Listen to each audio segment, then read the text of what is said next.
Good evening, St. Louis, and welcome in to another live edition to our midweek or sometimes late week podcast here talking about St. Louis City SC on STL Sports Central. Boots on the ground. I'm your host, Matthew Rocchio, always joined by the intrepid Will Bratton, even after a game like we had to watch this past weekend. Will, how are you doing tonight, sir? Intrepid. That's a new adjective to describe me. I'm doing pretty good. It's been a busy week, to be honest with you, but it was nice to be down at Energizer Park on Tuesday and Thursday with physical boots on the training grounds downtown, and melting probably into the training ground, I'm guessing, on Tuesday especially. Yeah, because I was actually out there in the heat on Tuesday. Thursday I was a little bit of a softie and I stayed indoors for the most part, but Tuesday I was out there and it was hot. And, we're not going to blame you for that. It was pretty ridiculous. It was pretty hot. No one's going to blame you for that one, Will Bratton. But I would hope not. And you know what? We're going to dive into some of the things you learned from that training throughout this week. Obviously, we'll have some injury updates. We have some new players who are on the field who Will Bratton got to see with his own two eyes. We'll have the interim head coach of St. Louis City SC, David Critchley, break down what he thinks both of these players bring to this new team. But one of the things we're not going to do that we usually do in this show is break down a lot of what happened in the 3-0 loss to Dallas. It was an ugly game. We didn't talk about the game a lot in the press conference. I did grit myself away through a rewatch of the game. And so I have some thoughts from it. I don't know if anyone cares about it considering how bad the game was, though. And it's also starting 11 that you'll probably never see again in the history of this club. Now that you actually have a right winger, you're getting some healthier players back. You're going to have Leuven available to start, which we'll talk about later. So, you know, it was a tough one to watch. It was a tough one to rewatch. I went through my own personal displeasure of rewatching it literally the morning after, which was probably stupid because I was still mad about it, to be honest, when I turned it on. That was rough. It was probably a bad decision, but that's what we did. And it wasn't much better the second time around. In fact, it was arguably worse because I was able to pick out some other things that I hadn't noticed in the moment. But I will say there were a lot of good moments I was able to notice as well that were overshadowed by we're losing 3-0 at this point.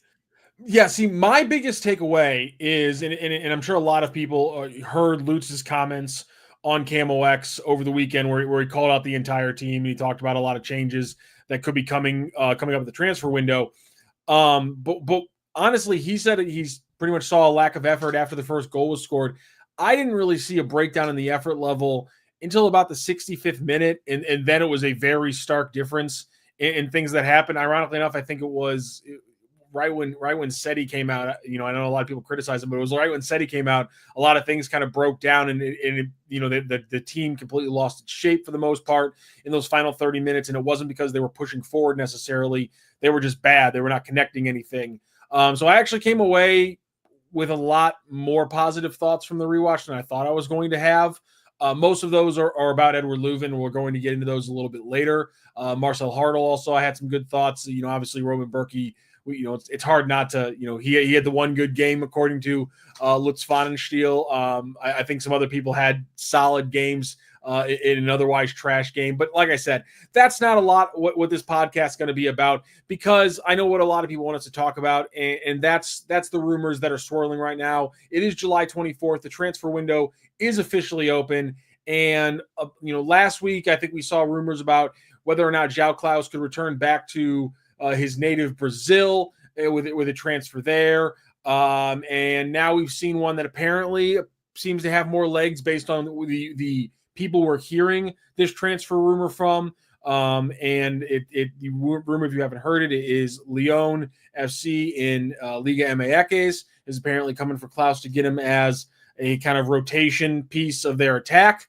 And that's where the rumor stands right now. One thing we saw was there was supposed to be movement kind of right on the heels of the announcement. We haven't seen that movement. That's the information. That's what we know now. Will, your thoughts originally when you saw the transfer rumor first kind of percolate across social media? Yeah. Excuse me. Actually, I caught a little bit of in your throat. Yeah, there was something in there. It was like a gurgle. But I caught a little bit of crap on social media and specifically on Twitter, not really on Instagram.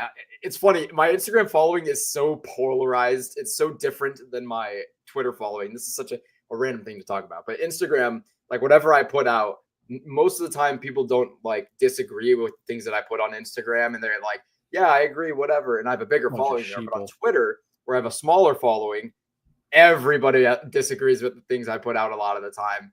And in this case, I posted that I believe that this had a less than 5% chance of happening. And I posted it had a 5% chance when the rumor was first circulated. Right now, they were like, that evening, they were like, in the coming hours, João Klauss could be moving to Club Leon. And I said, no, it's not happening. I promise you that's not happening.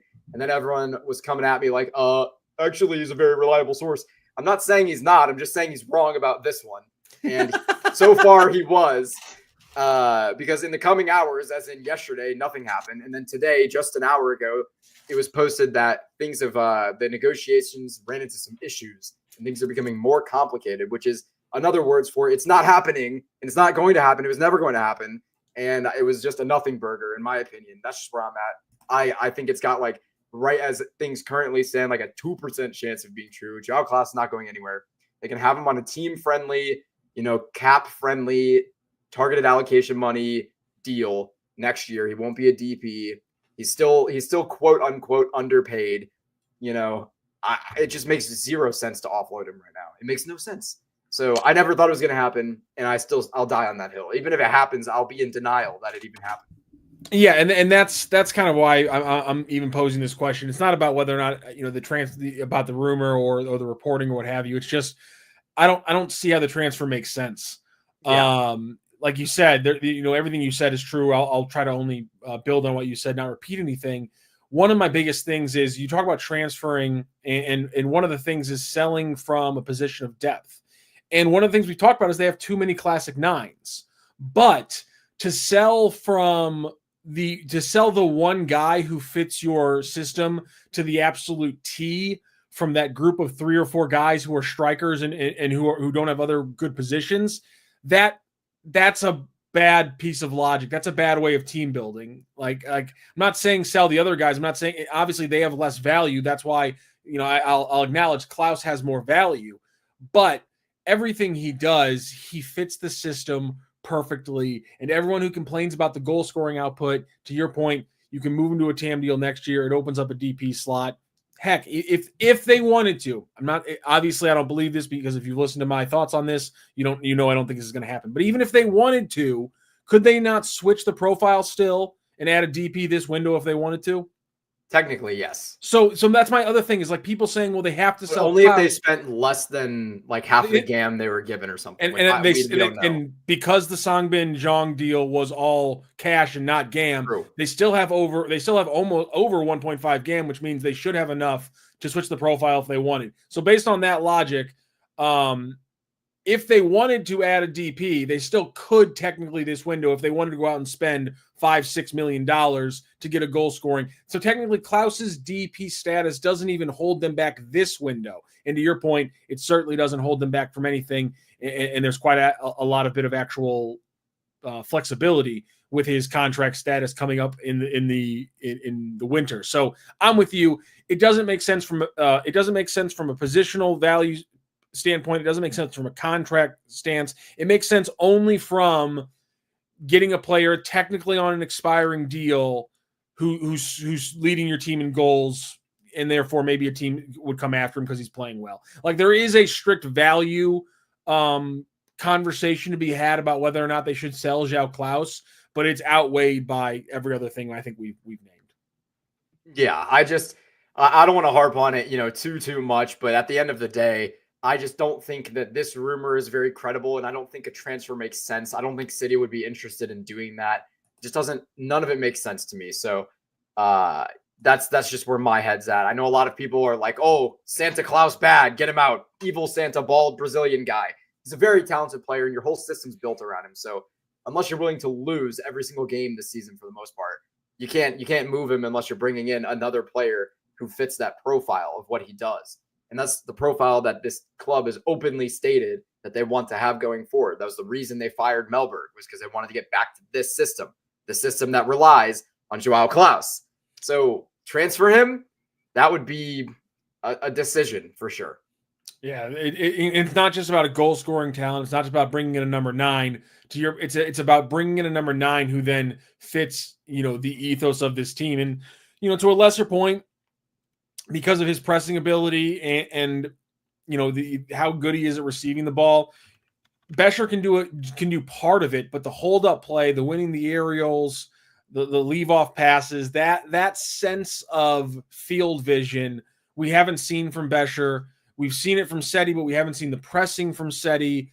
We're seeing a little bit more deftness with Seti playing on the flanks. It was fascinating this past week. One of the things that did jump out from the Dallas game, I don't know if you noticed this, is how many times they worked the ball out to the right, and Seti was in the midfield and Tots was all the way up on the right wing.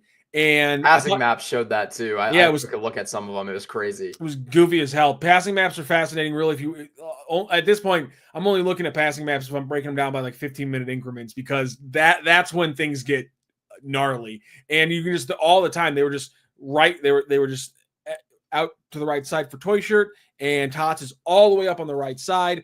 And a lot of times they were doing better, by the way, Vollum and Ostrak, of staying in that right back spot. A couple times Klauss actually dropped back into that right back area to cover things. It was insane. But that's also what we're talking about with this system, and that's one of the foibles and one of the features of this system. But on the Toyshirt thing, he's playing more out to the right. So it just, neither of those guys are able to bring you the full 180, 360-degree game that Klauss brings you. And so to that point, I just don't see this transfer making any sense. And I know we were going to talk about this a little later, but as we're talking about rosters, actually, let's just get into the roster stuff you've prepared for today, Will, because we're talking about roster build. We're talking about looking at the transfer window and things like that. So let's go ahead and pass things over to Will, who is, he's going to hate the name of this segment. You're going to hate the name of this segment so much. I can't rock. I don't think I want to see it. Okay, so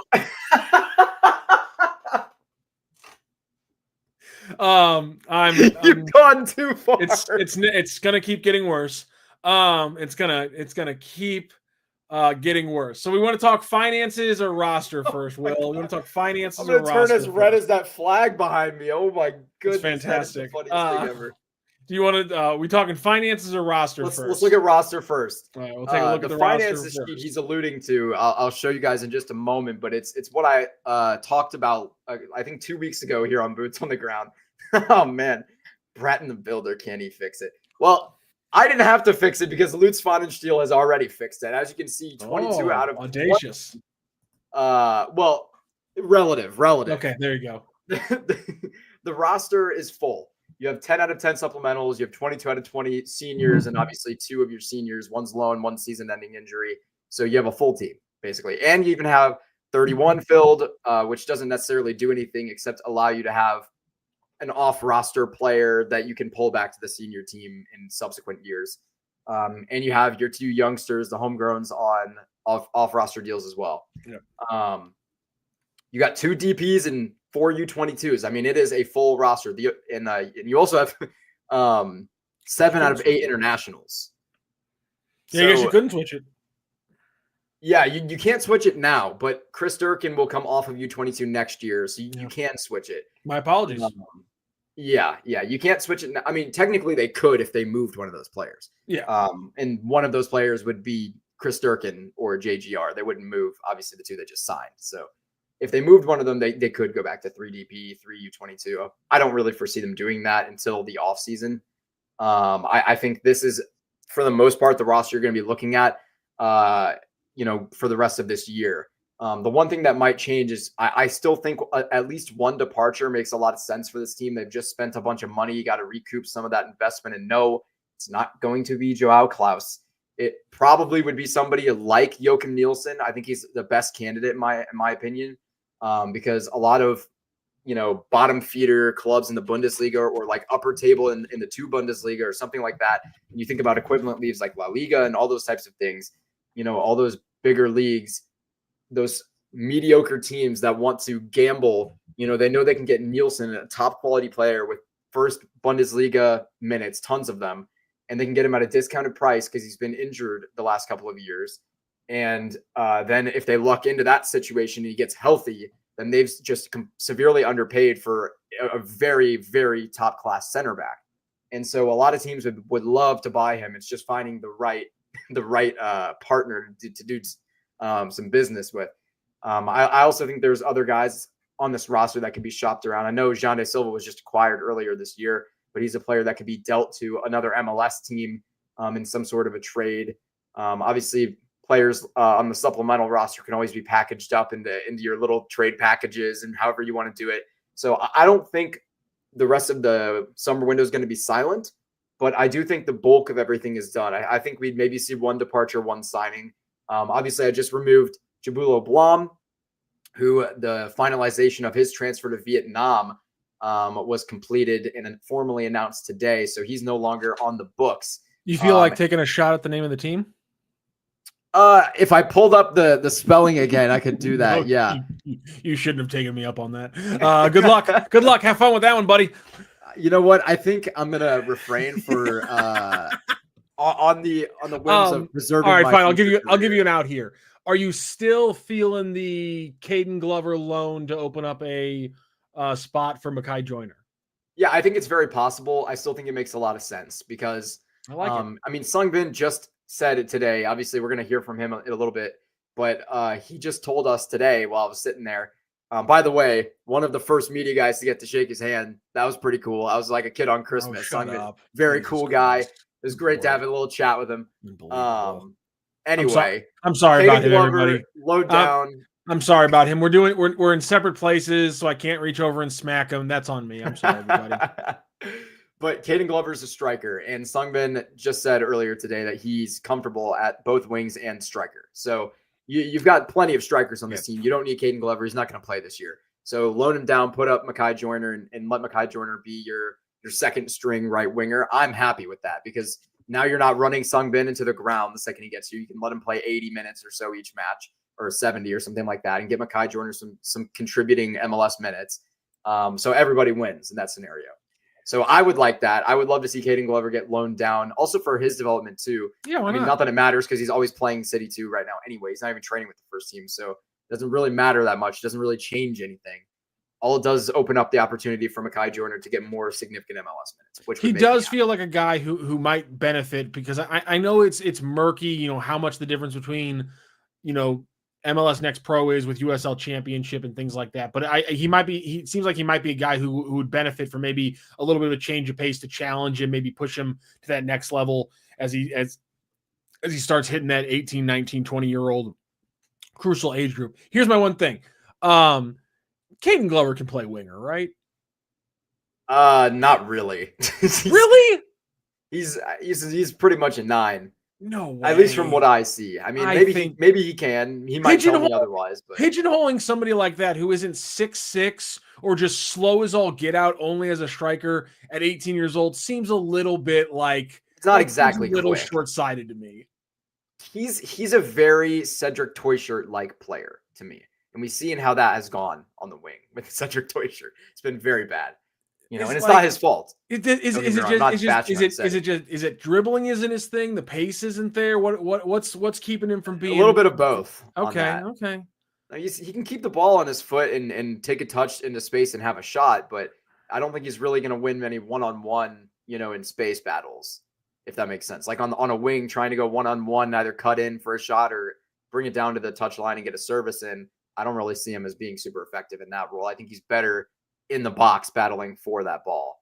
But that's just me. I've also, my sample size of Caden Glover matches is not enormous. It's probably less than 20 in the last 2 years that I've actually watched. I would say it's definitely less than 20. So he's a big cat. He's got a nose for the goal. I'm with you on that one. I see what you're getting at.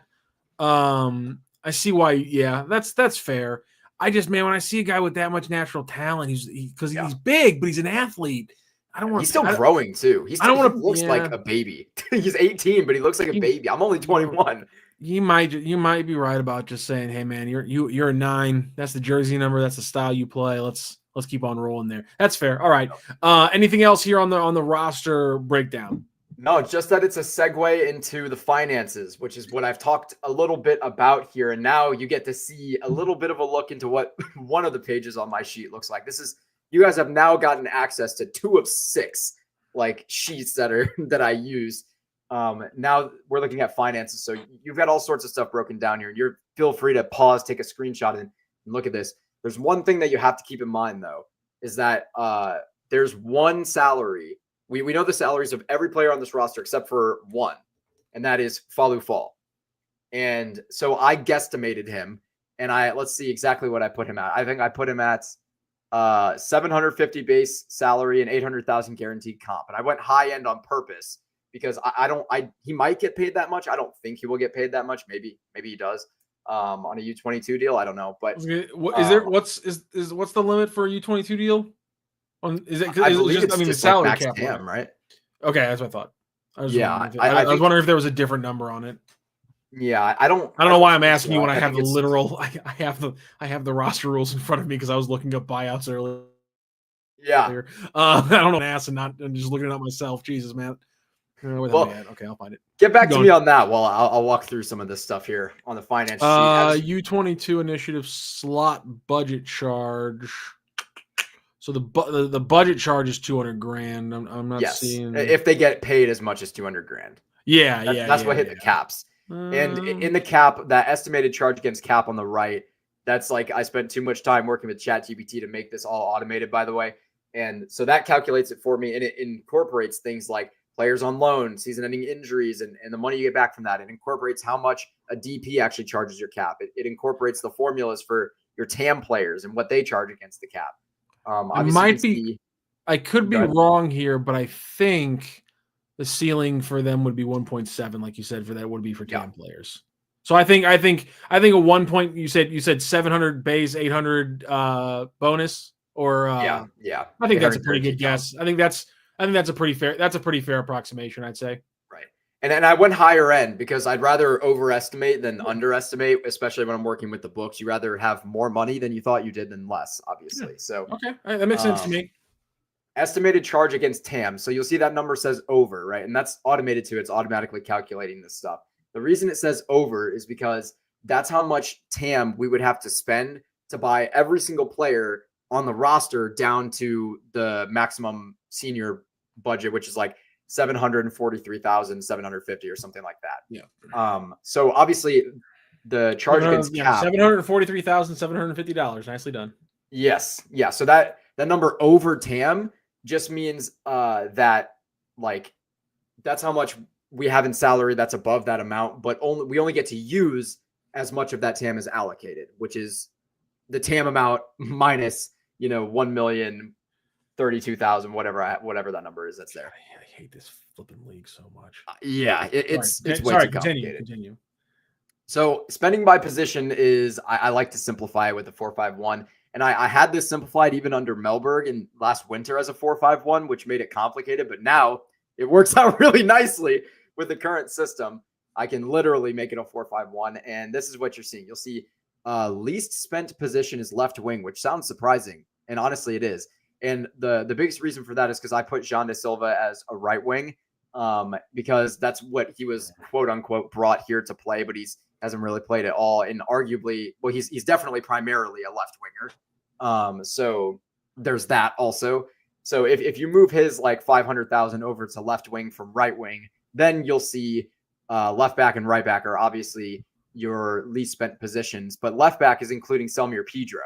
And Selmir Pedro is making like 375,000 still. He's about to be off the books, but he's not quite yet.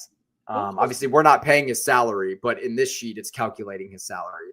What the hell was Celio Pompeiu's contract extension for? It added more years and gave him a pay raise. It was like 150 grand. He was making he was on the supplemental roster last year. He was making like 100K last year. Yeah, so I'm saying is the raise he got last year just to like 150 grand? Because there's only he's making 250K right now. He's the entirety of the left wing budget. Yes, yeah, that left wing is his salary. That's insane. This team, that's what I've been saying. This team has no wingers. The only winger has been Pompeu and Rasmus Alm, and Rasmus Alm's not played this year. If only they had somebody at that position who was dominating the youth league. Wait, I have an idea. They do. I have an idea. And he's calculated in this too, but I haven't calculated on right wing as well, because I think he's better on the right wing, but that's just me. Like Mekhi Joyner is pretty flexible. But the moral of the story here is, like, there's some obvious positions that have a lot of money and positions that do not have as much money. You know what I noticed, though? Pretty typical in MLS as well. And you know what I like about this build? All the money's in the middle, and I'm okay with that. Yeah. Like left cornerback or left cornerback, Jesus Christ, Matt, get the football out of your head. If you just go in rankings, it's literally all in the middle. Center midi, number 1, number 2 is striker, number 3 and 4 are left and right center back, number 5 is right wing, but then or goalkeeper, number 6 is right wing, number 7 is center defensive midi. So everything except for the right wing spending, and I have a feeling that's 1.8 million across 6 players, for Christ's sake. It's so much more focused in the center, and I just think for all the problems they've had with team building, and they have had problems with team building, and there's a lot of questions to still be asked about some of the team building decisions over the last year. I do have to tip my cap to a team to a group that has said, we know where we're going to build, we know where we're going to spend the money, and that, to their credit, has been an intelligent spot. Yeah. And the last thing I kind of want to walk through is just a lot of these ratios and numbers that you see on the top of your screen here. Obviously, the MLS salary cap is listed, but the ratios are the most interesting thing to me. I'll get into those in a second. Total guaranteed compensation is nearing 18.9 million, rounding up. That is like top of the middle half of the league. You know, that's you're probably sitting around like 10 to 15 or something like that. Maybe a little. Like 15-ish range, give or take like 3 or 4, probably from around 15.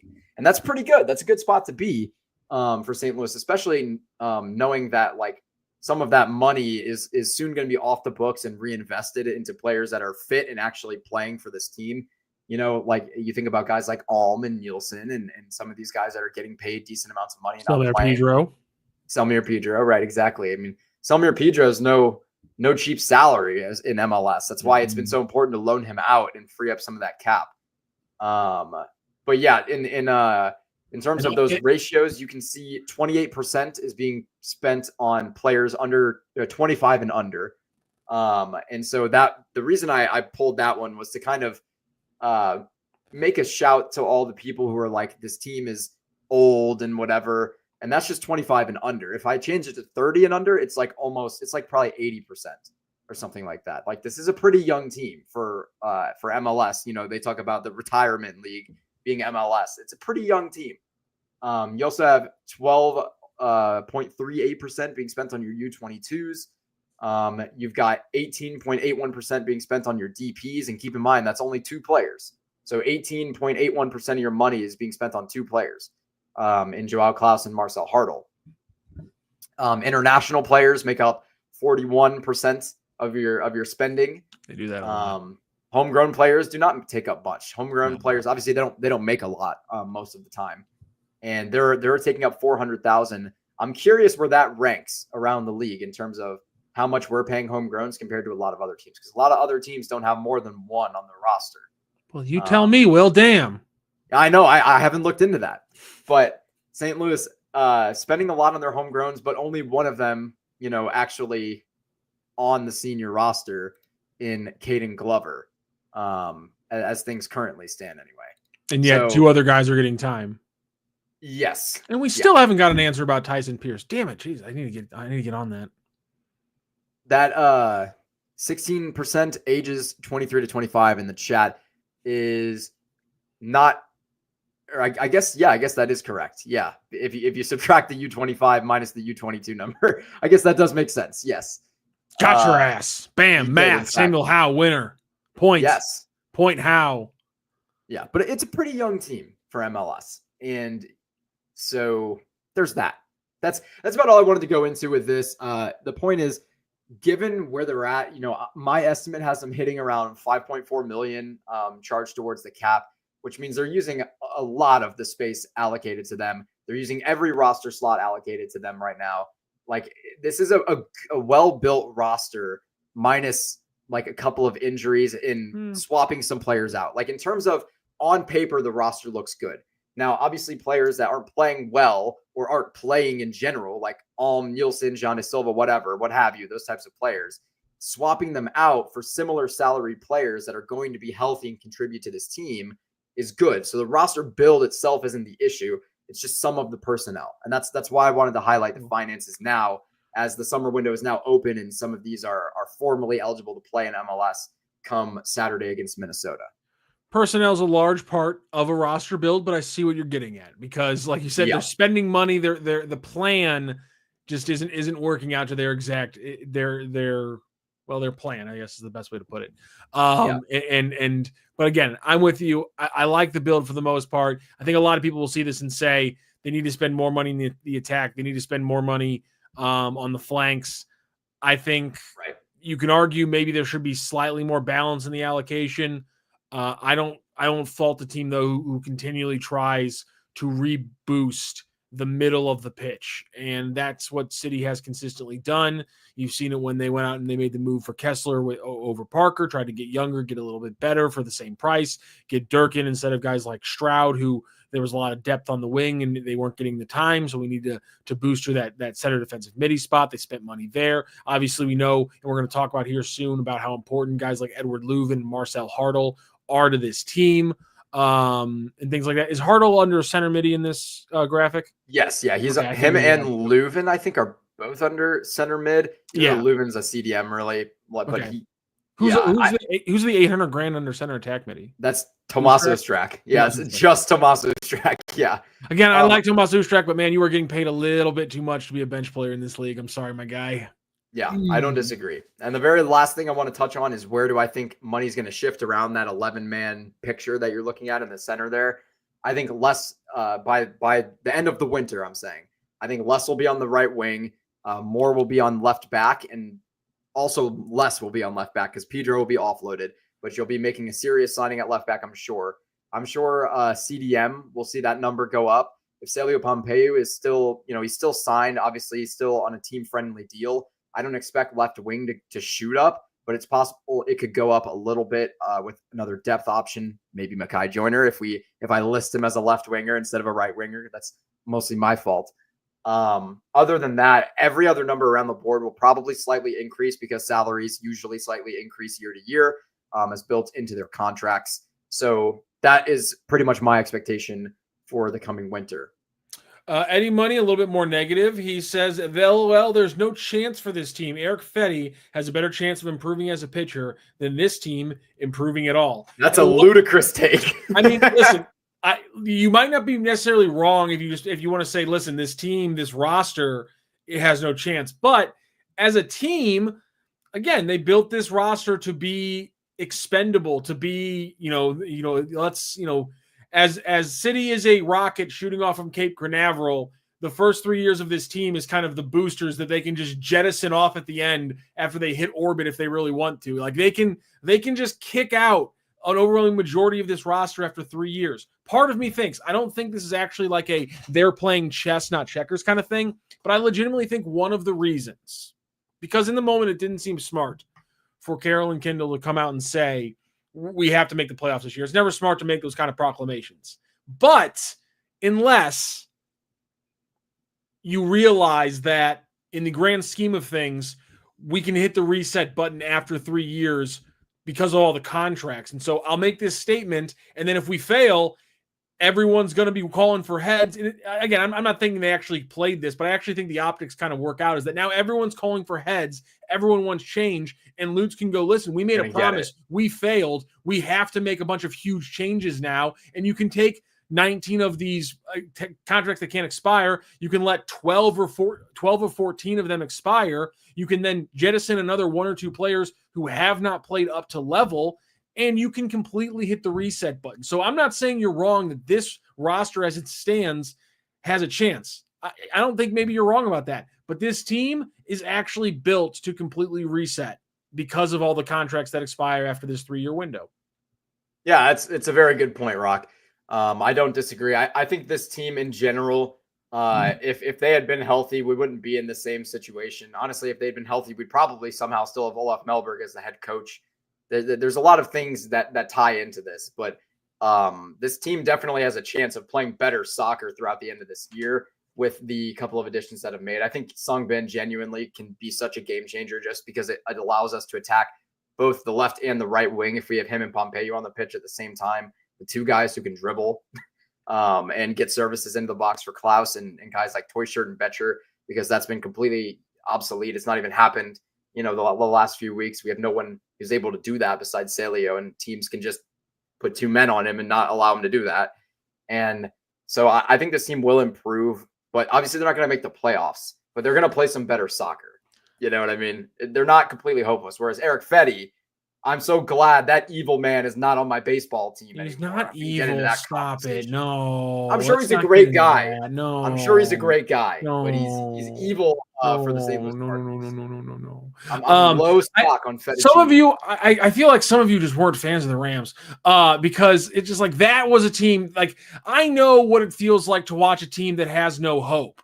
Teams that have no hope don't have Marcel Hartle locked up for the next 3 years. Teams that have no hope don't have Edward Luvens on their roster. Teams that have no hope don't have Mackay Joiners coming up. Those are things that would give me no hope if those things didn't exist. Celio Pompeu, Henry Kessler, like Chris Durkin coming back and getting to see this team, with him for, with Edward Leuven in this pivot now that they're back in the 4-2-3-1. There's not a lot of reasons to be super excited about this team, but there are plenty in my mind of things to watch for these last 11 games to give you hope going into next year. Matty Z jumps into the chat. Matthews, thoughts on if we will see a big signing? I think you saw the big signing in Falou Fall. I mean, it was $4 million. I took a shot in the dark, and my dart's going to hit. I said it with Will like 4 shows ago that I expected about $6 million in payments, and I'm going to hit just outside the flipping bullseye on that one somehow. Yeah. That was a complete dollar sign shot in the dark, and I could be right about it. Shout out Rock. Yeah, I remember that. You did in fact say that. He's not lying. I had no reason to guess that.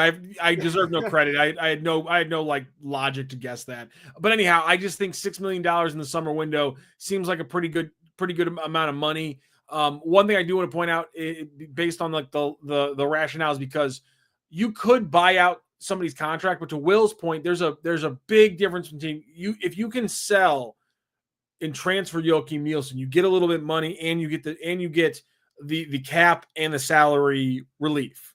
If you have to buy out a player like that, you get the salary relief, but that still costs you cash money. Yeah, it's costing you in the organization. And so think like to free up the cap in the roster spot of a Nielsen, it actually costs the organization cash. And so that actually makes things harder for them to make another move in this window. So I just think in this window, I don't see it happening for a lot of reasons. Matty Z says, but let's say they do sell Klauss and take that money and flip it. They damn well better. Sell Klauss, they have no choice. They have to sign a big time, probably a DP striker. And that's not going to happen. That's part of the reason I don't think Klauss is moving. Yeah, you can't. No. It would be inexcusable for them to sell one of the only guys playing consistently well and not reinvest it almost immediately. There has to be more of a plan and things like that. Really quick, we're going to talk about both Songbin John and Daniel Paddleford in a little bit here. But before we do, because I want to separate this from talking about him as a player, and I know I joked a lot about Paddleford, but legitimately, based on Critchley talking to him, I do understand why they made the move and how he could improve this team. One question, though. Why are they giving up a third-round draft pick for a 6-month loan for a bench player? Because what are you going to get with a third-round draft pick, Rock? They've gotten 2 players who are playing in the academy right now and playing pretty well for City 2. Yeah, name them real quick. McSorley and Colin Welsh. And do you think either of them are ever going to be MLSers? Like significant contributing MLSers? I think they are better darts than a guy, unless. And here's my only thing: and when Lutz finally has his transfer window press conference, my first question to him will be: does Daniel Paddleford have a loan to buy option? Because if there's an option that he plays really well and they could keep him, then I'm fine with saying there's going to be no way. I'm fine Minnesota's with that. Only homegrown. I'm fine with that dart being thrown, but I have an issue with paying Minnesota a draft pick to develop their homegrown for them. That's the only issue I have with it. And it just seems like an odd move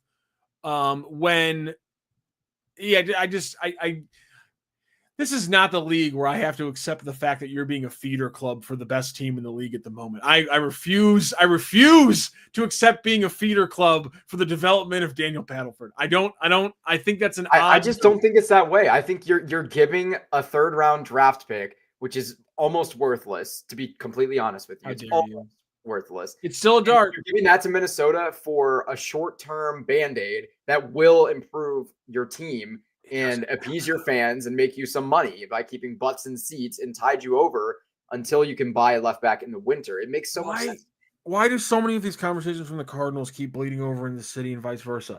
I don't care about making short-term moves when the season is completely lost. And you don't, but the casual fan wants to see it wins. This season is complete. I do not think I never want Lutz Pfannenstiel to think about the casual fan. I want Lutz Pfannenstiel to think about numbers and people on a field like that. I need him to I need every single. He's doing that, but and then he threw a 3rd round draft pick at the casual fan. That's all he's giving up. Armstrong. I need my GMs to be Doug Armstrong, except maybe actually buying out a player every once in a while. Doug Armstrong has kept this team, mediocre at times, just to keep butts in seats for the fans during the rebuild phase instead of tanking for draft picks. This is the same concept. Don't you ever yes speak any kind of I'm not speaking negativity. I love Doug Armstrong. I'm as high as you can get on Doug Armstrong. I'm not negatively speaking about him. They didn't just saying, like, this is the same concept. It's like instead of tanking, you're trying to get through something. Isn't giving him valuable game time enough payment? It costs a draft pick too. That's part of it too. You're already giving them something by taking him and saying, we'll develop him. And now you have to give them it seems like an odd move.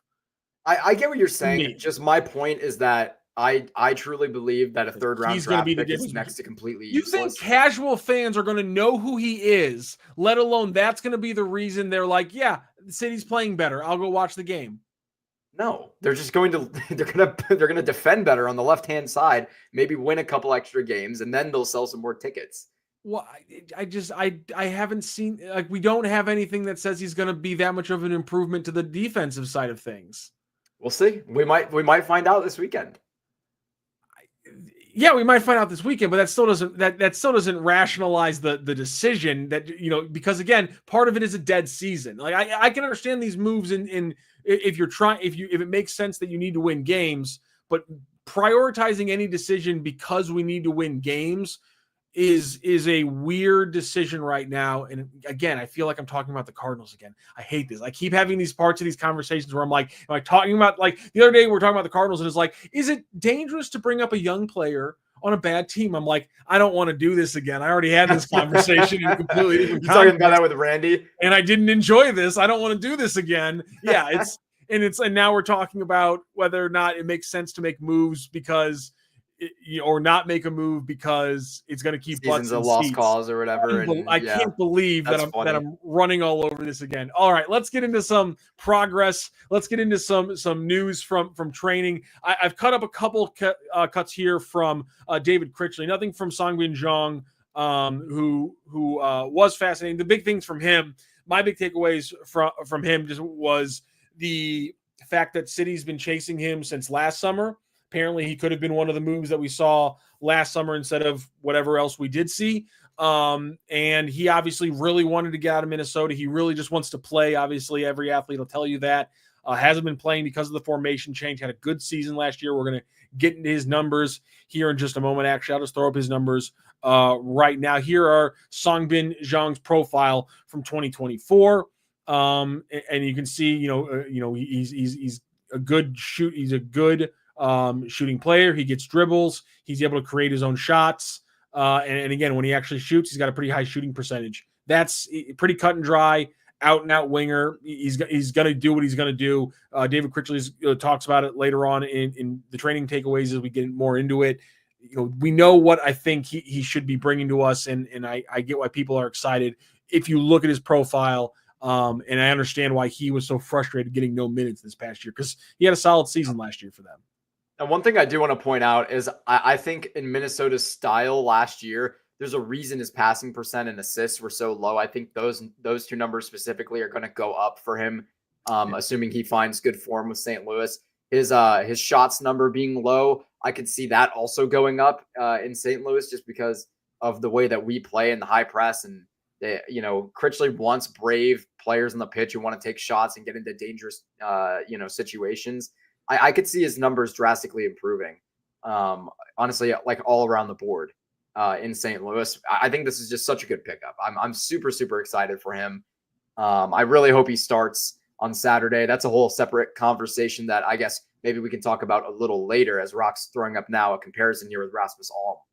Yeah, because obviously we're talking about him taking that right midi spot, and one of the things we've talked about a lot is how we haven't had Rasmus Alm to play that right midi spot. And so here, obviously, Alm has the pressing and the defense side of things, and just the pure crosser side of things here in the pink that we all expect from Rasmus Alm. See, that assist number is up. I think that's what's going to happen to Songbin's. Yes, but you see here again, Songbin Jong, his creativity compared to Rasmus Alm, his ability in the final third, and obviously we'll talk about their inability or against breaking down teams in the final third. So this all right here is how you do things well in the final third, how you can be better with Songbin Jong than you even could have been with Rasmus Alm just in the final third. In fact, while we're talking about Daniel Pettelford, while we're talking about Songbin Jong, let's just go ahead and hear from David Critchley. He broke down kind of what he thinks we'll see from these two players, these two new additions to St. Louis City SC.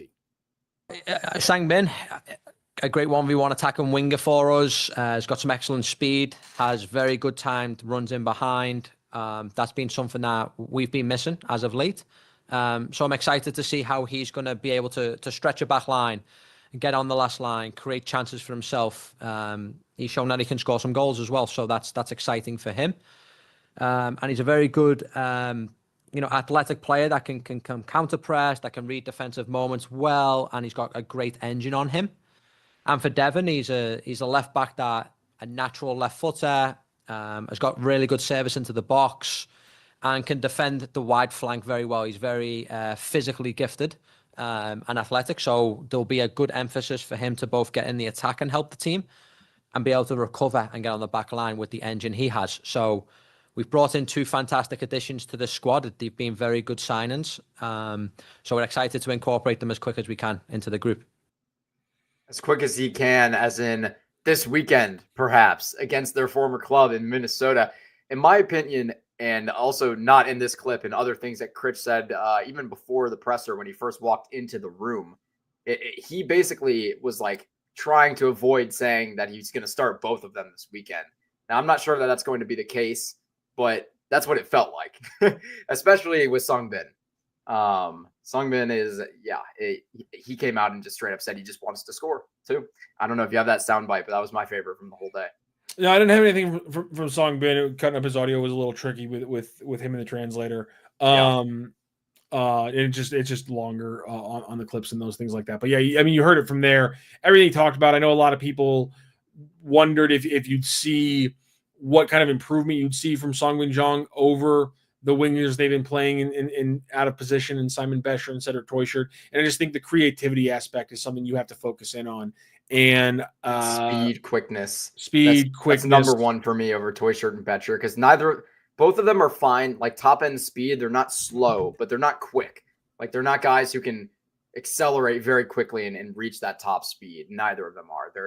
they're fine once they get going, but they don't have that that quickness, that low to the ground, change of direction, that quick movement that Sungbin does. He's very crafty. Yeah, and that'll be important because one of the big things is going to be breaking down those low blocks, because Minnesota, not so much like Dallas, but similarly plays a little bit more of a low block than anything else. And David Critchley was asked about what they need to do to score more against those kind of low blocks, and he broke it down. Every week, with every opponent, with everything about every week we step on the field, we learn something new. We had problems breaking down a low block against Dallas. Minnesota might have moments in the game where they're in a similar shape. So we have to figure out how can we score goals against a team that might drop a little bit deeper on us. So, last week we weren't able to be successful, but we've identified that in training this week. We've got some good reps at it. So hopefully we'll have more success this weekend. Him talking about them breaking down the low block. Obviously, I think the speed, the ingenuity, the things you're talking about with Songbin Jung are going to be huge factors. But honestly, what I think might be the biggest factor is going to be this. Sorry. That's him in the game. We're going to see how he does from there. Mm-hmm. But yeah, get him to halftime. We know the conditions might be difficult with heat and whatnot, but we'll get him to halftime and we'll see how he feels. And then we'll make a decision after that. And that's because Edward Leuven is going to be starting this game. And I know we haven't talked a lot about what happened against Dallas, but I do want to point out a couple things against Dallas. When Edward Leuven came into the game, I know the offense necessarily didn't change, but the things that Edward Leuven did in that game was just insane. I mean, as soon as the second half started, Edward Leuven is just pinging the ball through the middle of the Dallas defense over and over and over again. And in fact, when you break down the numbers, although he only played the second half, and he led the team in passing in the second half with 38 of 47 passing. For the full game, he led the team with 17 progressive passes attempted, completing 10 of those, also leading the team, and 11 passes into the final third, also led the team. And he also led the team with 6 shots. Now, none of those were on target, so you can maybe look at that as a negative, but he was trying. And so one was off the post. One was off the post. It was a pretty good shot. And just those numbers from Edward Leuven, the fact that he comes in and leads the team in progressive passes, attempted and completed, and passes into the final third.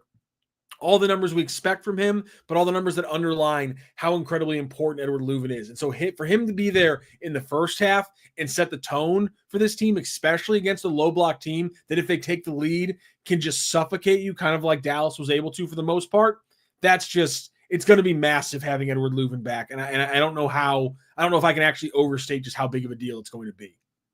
Yeah, I mean, it's a game changer. We've seen it in the 2 matches he's played since returning. I mean, when he's on the pitch, things are night and day for St. Louis City. It should be fun and warm.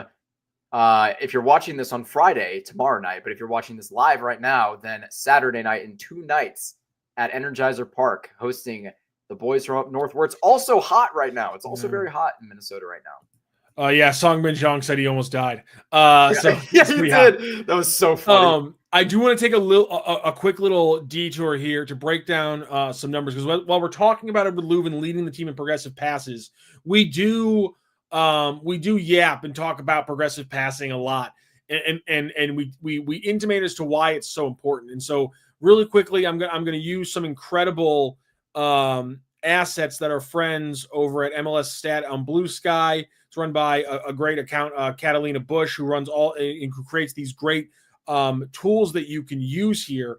And what we're going to do here is, this is from their incredible how your MLS team scores XG data. And so what you're looking at here is actually the 2024 St. Louis City, all of their shot map. And the important things we really want to look at here is, for me, is obviously we're talking about, and watch as well. I can do some fun stuff now on this screen. So we're looking at 2024. We can draw. And yeah, screw you, man. I've been in the lab, mother trucker. I've been in the lab, baby. Let's have some fun here. All right. So this is going to be awesome for next week. So now that I know what I can do. So we're looking at 2024 here, and really quickly, just to break this down. By the way, this entire thing breaks down all the shots of the season with great XG shots, good XG shots, average XG shots, and poor XG shots. And this is the average conversion rate for each one of these shots here. And this is what City's conversion rate was here on the right. So last season, if you look at this right now, City over average, just under the average, right at the average, and well below. So this is last year, the conversion for St. Louis City in 2024. The other thing I want to focus on is this right here. I'm not sure. Isn't that on the left? Is it not your X? And then on the right is the actual number, like your actual conversion rate? The right, yes, this is your in the thin at the top. This is your actual conversion rate. Yeah. And this is the expected for the entire league. Oh, okay. The expected is over here in the gray. This is expected. And this is City, and this is STL Cities right here. Okay. So this is slightly better, a little bit worse, or right around the same thing, and a pretty big disparity here. You'll see here when I go to 2025, see how it gets even worse. That's how you know, and the other number doesn't change because it's always going to be 2%, 9%, 23%, 53%. This is league average over here. Yeah. Okay. on the left side, and then it's St. Louis's average right here. The other thing I really want to just focus on really quickly is because, again, I'm going to try to break down and show you why we talk about progressive passing so much. The other thing I'm going to focus on is this XG per shot here, because I don't want to focus on XG. I don't want to talk about shots because we're comparing two seasons. One of them is not complete yet. So XG per shot is 0.090 last season. Not very good. For St. Louis City SC. This is last season, not very good. And also this is all kinds of this is all game states, all possessions, everything. This is every shot that St. Louis City took without any add-ons. This is last year. Okay. Again, not too great. This is this year. And look at again. They don't convert their great shots. They don't convert their good shots. They don't convert their XG shots, and they don't convert this season. You shouldn't be shocked about that at all. But even better than last year, when they do shoot the ball, they actually put up more XG per shot this season. I think it's because there's such a less quantity of shots. They're only shooting when like it's a really good opportunity this year. A lot of the time, which was frustrating to see. A lot of times where like a shooting opportunity was passed up for an extra pass out wide or something like that ended up resulting in nothing. I think it's fair to say. And again, the numbers, the finishing numbers are terrible. Yeah. I'm gonna go here. This is still the 25 data here, but notice how everything changes. And all we did to get this little change here is we're only looking at shots from progressive passes. Now, what do you notice here right out of the gate, ladies and gentlemen? Drastic increase. 0.112 to 0.160. In when we're talking about these small numbers, like you said, that's a big number. Yeah. And set piece kicks is another big number. But when you talk about open play, progressive passes, basic passes, and individual play are the other categories. Progressive passing blows the other two away when you talk about XG per shot. When you look at the 2024 numbers, look at those again. Again, we're looking at 0.09 XG per shot. Let's isolate now. We're looking at all. Let's isolate for just progressive. Bam, it jumps up to 0.140. This is why we don't stop yapping about progressive passing. And There's a lot of great uses of these stats by Catalina Bush and MLS Stat on Blue Sky, which are fantastic, that just show you every good team. You look at Minnesota, one of the top teams in the West this year. Every good team scores one of their highest percentage of goals from shots created by progressive passes. St. Louis City is one of the worst in the MLS doing it. They're not just the worst at converting; they're the worst at they're one of the worst at generating shots off of progressive passes. And that's why when we talk about Edward Leuven being important, when we talk about Marcel Hartl being so crucial to this team, this is why we use progressive passes so much as a litmus test of what this team is doing. Because in every way, shape, and form, if you're getting the ball forward and you're creating shots off progressive passes, you're creating better chances to win in the MLS, bottom line.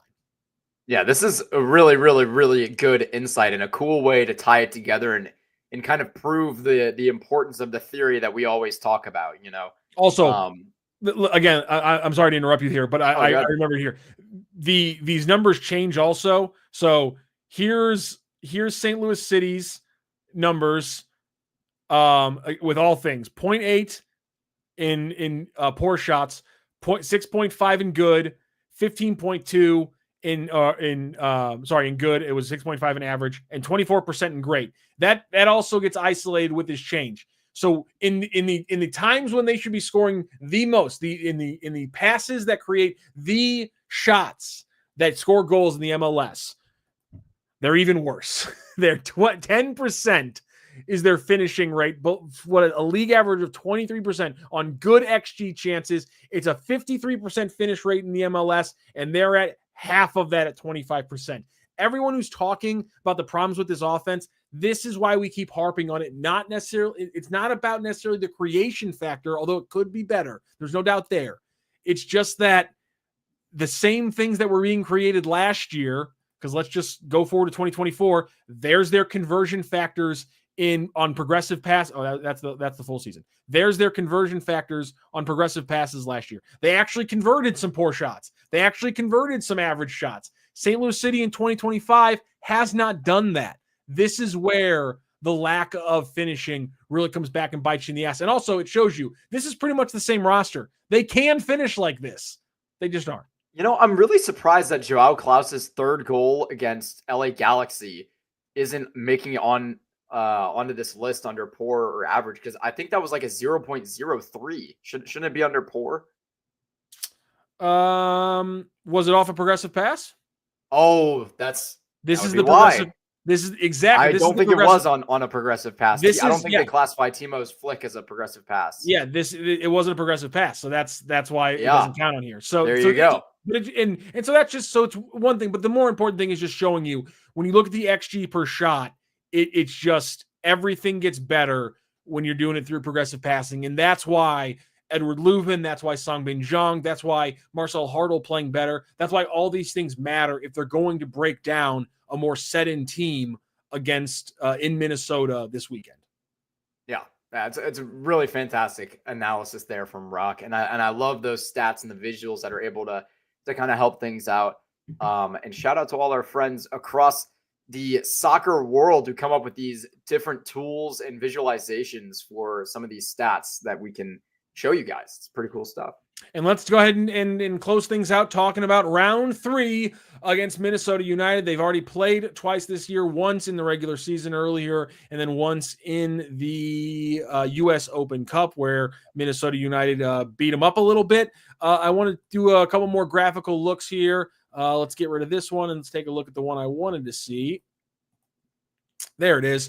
And this right here is the look of Minnesota United and St. Louis City's team profiles since David Critchley took over, and I went ahead and took a look at both of them. So you can just see out of the gate, Minnesota United right there, open play, non-penalty goal, goals allowed is that top right big blue cone that tells you they're one of the tops in the league at not letting you score.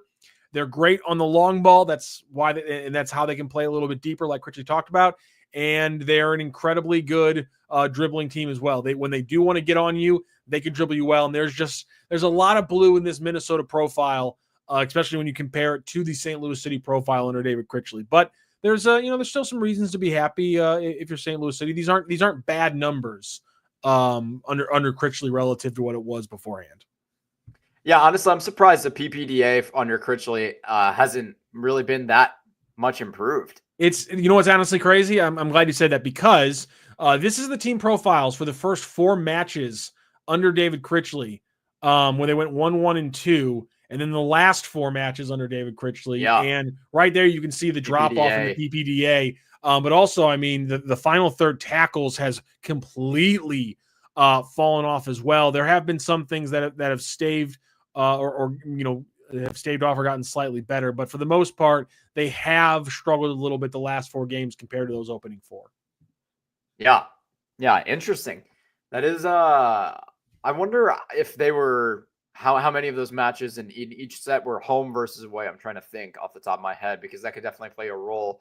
So the first 4 matches for David Critchley, They went 1-1-2, 1 win, 1 draw, and 2 losses, which I know because I know the order of that can confuse people here. I had the schedule open. I know San Jose was the first one at home. Yes. So the order of those games has been where they go Portland and lost. Yeah. So it was the opening 4. Those opening 4 games was 3 games at home, 1 game away, and good call here. The last 4 games have been 3 away, 1 home. Yeah, I think that definitely has something to do with it. Good call. For sure. Absolutely. And then let's go back to the profiles here. Minnesota's just a good team. I mean, they're good offense. They're good defense. This is how you're one of the top teams in the West. I think it's going to be a tricky match for them because, again, can they break down the low block? Can they put themselves in positions where they don't get beat up by a very good dribbling team based on the numbers? They're going to have to play a tight game. They haven't played a full 90, and that's been the big problem. That's what Lutz was just complaining about this past Sunday. The only chance they have to get points is playing a full 90. They can't if they give Minnesota a 20-minute window, it's curtains. Yeah. Yeah, no, you have to play a complete 90 when you're playing any team at the top of the table. St. Louis City, they've got work to do. You beat Portland, and they're a good team, and you kind of got by with that match because it wasn't a complete 90, to be honest. But Portland just didn't play great. They were missing their best player. You can make excuses for them, but Minnesota's not going to allow that to happen. And Portland, if we played them again, probably wouldn't allow that to happen. So you can't bank on that. You've got to be able to put in a full 90 performance. And I think having, some new bodies in there, and especially a body that'll help your press and help you maintain possession and attacking opportunities on the right-hand side, plus having your Celio Pompeu back on the left, I think that's going to make a lot of difference for this team in their ability to even be able to try and put out a complete 90 performance. Yeah, they talked a lot about Paddleford's ability to get the ball, up that left side. They've been playing and settling into more of a 3-2-5 in the attack. That's a lot what the passing networks look like, where Yaziel is dropping back as a third center back. Tots gets up into the attack. Then you have 5 people in the attack, and then you have your double pivot. I wonder if we'll see a little bit more classical, Carnell hack ball where both the left back and the right backs are getting up, and the center backs have to the center backs have to cover a little bit more space, and the pivot, like we've been talking about, has to cover even more ground. Based on some of the changes we've seen with the team, your expectations for the lineup: Paddleford at left back, Baumgartel and Yarrow at center back. JGR, you think? What? See, he's cleared now. He was dealing with some neck tightness last week. I just wonder if the aggressiveness of Baumgartel and JGR it overlaps too much, because they both love stepping up and taking you out more so than sitting back and taking the play away kind of in front of them. And so I just wonder if that aggressiveness, especially if you're going to play Paddleford, who's going to get further up the left side, I don't know if they can play that aggressiveness. The same thing. We know that Josh Yarrow covers ground. And so having a guy like him to cover the ground behind those fullbacks as they get up, it does seem to make a lot of sense to me. So it wouldn't shock me if we see Baumgartel and Yarrow, if it's Tots and Paddleford. If it's, I would like to see Baumgartel, JGR, and Yaziel if they want to keep attacking, like I said, this 3-2-5 attack. I'd like to see that. But now that they have Songbin Jung on the right side, probably getting the start, you can change things around a little bit. You have a little bit more support now on that right wing. So Songbin Jung on the right side. Let's call it one of the two at center back. There's no need to make a decision here. I think we're getting Durkin back, but I think we see Vollum start at the 6 and Leuven start next to him. And then obviously Klauss and Hartel in the middle. I think we still might get Bescher on the left side. No, Pompey is going to start for sure. I mean, think so. I think so. I don't think there's any doubt in my mind, at least, that Pompey will be on that left side. I hope you're right. We're going to see. I like it. I think we're going to see. I never know with Celio's time. Klauss, Pompeu, Hartel, and Songbin. That's what I think we're going to get. And then I think it's going to be Vollum and Leuven. Durkin will come in maybe around 60, 70, maybe even start of the second half for Vollum.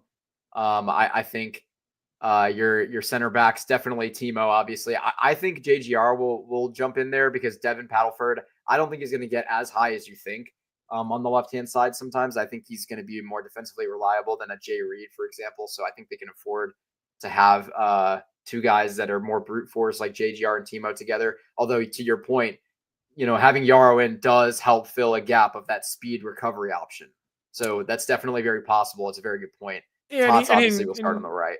And he could play that. He could play that. I mean, he literally has been playing that third center back role up in Minnesota. So it's not like he couldn't. Right. They couldn't play. I just think with the way they talked about him, it just sounded like they were more confident in his ability to get up than I kind of originally assumed based on his profile. And so, yeah, there's just some spots on this team that I have no confidence in what they're going to do with it because there's just been no consistency in the decision making at certain spots. And so I know what I want.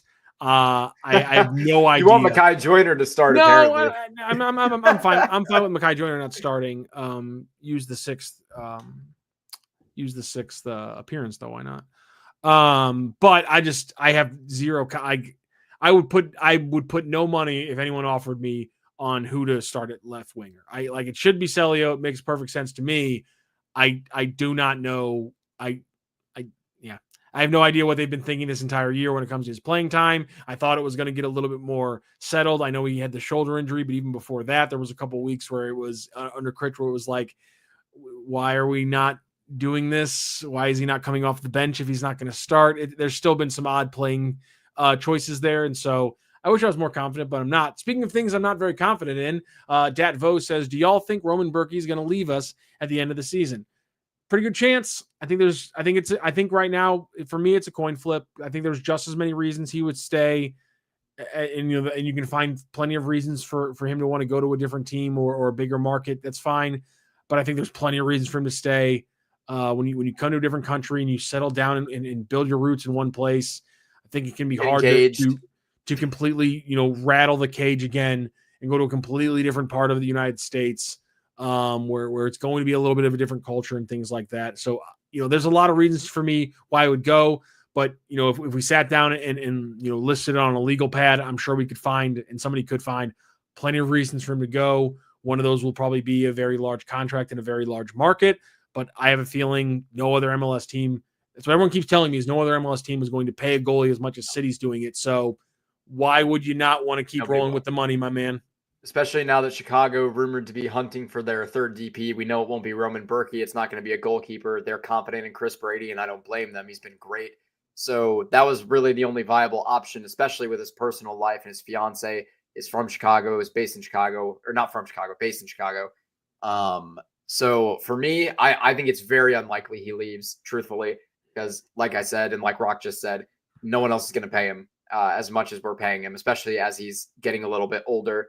The only option that would make sense to me would be to go home to Switzerland, but I don't see him doing that for at least 3 more years. So I think we're going to have him for a little while longer. And that's good because he's an incredible player. And if they are going to keep playing this style, even if they do get better players, they're still going to always need a Roman Berkey to stop all the incredibly juicy chances they will allow, because this style will be fun. But part of the reason it's going to be fun is that you're going to be playing high, pushing high. You're going to see what City's been doing the last few weeks, which is moments where they're pushing 6 or 7 guys high. They're pushing both of their pivot players high, and it's fun, but it's risky. And you're always going to get caught. You're always going to have like 3, maybe 4 guys staying at home. If so all it takes is one rush. If you're lucky, you're going to have a 4th guy. You better pray there's a 4th guy sitting there. Hell, you better pray there's a 2nd guy sitting or a 3rd guy sitting there sometimes, because sometimes it's literally just 2 center backs and a whole hell of a lot of farmland. And so you need somebody like Roman Berkey to keep those things covered, or else you're always playing that 3-2 game. And we've seen it this year that unless you have a very good team that can finish at an above average level, or maybe at least not just the worst level relative to the rest of the league, that would be nice, or close, you can't win a lot of games. And so continually, I know a lot of the conversations, because you just lost 3-0, is going to be about the lack of offense. But for me, everything for this defense is about, can they stabilize their shape and their defense consistently while generating offense? But for me, it's all got to go to shape, consistency, stability. We know what the goal is. We know they're going to push 6 or 7 3 high. S's. We don't have to question anymore about whether or not they're going to push high. We now have to figure out whether or not they can stay stable behind that pushing high. And right now the answer has been no. And Minnesota is going to be a really good way to ask that question all over again. Yeah. Obviously, looking ahead of Minnesota, they've got a little bit of time off, sort of. They play Astonville in a friendly a few days later, but then they have the next weekend off. They play Nashville here again in St. Louis on the 9th. That'll be my last match where I'm in St. Louis for the rest of this season, most likely. I might be able to make it home for another match. Maybe. We'll see. But most likely that'll be my last one where I'm in St. Louis, so that's a bummer. But that is about all that's in store for St. Louis right now. I think that extra weekend off, the reason I'm bringing that up is I think that time off will be really nice for this team to kind of recalibrate, especially if they beat Minnesota. I think that'll really help them get some good results at the end of the season to at least put a lot of hope in the eyes of fans as they go into 2026 about, what this core is capable of doing. Now that we are starting to get a better idea as moves are being made and as Klauss is not going anywhere, of what this team is going to look like in 2026. St. Louis City faces off against Minnesota United tomorrow evening. Good Lord, Matt. Look at the calendar. It's a Thursday. Faces off against St. Louis City, Minnesota United on Saturday evening at 7:30 from Energizer Park. We will be right here live on STL Sports Central following the game for our City Central postgame. Speaking of postgames, one will be coming up for the Cardinals game, which is progressing right now. Cardinals leading the Padres 8-7. We will have a postgame for that, our Cards Central postgame right here on STL Sports Central. Make sure you like, share, subscribe, and hit the bell button so you know whenever we go live, which is every morning with the Randy Carricker Show after every St. Louis event, whether it's Cardinals, City, coming up in the future, Blues, Mizzou games, whenever it's happening, we're going live right here on STL Sports Central. So make sure you hit the bell button to know when we're going live. Check out all our work as well on STLSportsCentral.com. We will be back on Saturday evening for our postgame show. This has been Boots on the Ground for Will Bratton. I'm Matthew Rocchio. Have a great day, St. Louis, and we'll be talking some soccer in about 48 hours. Have a good one.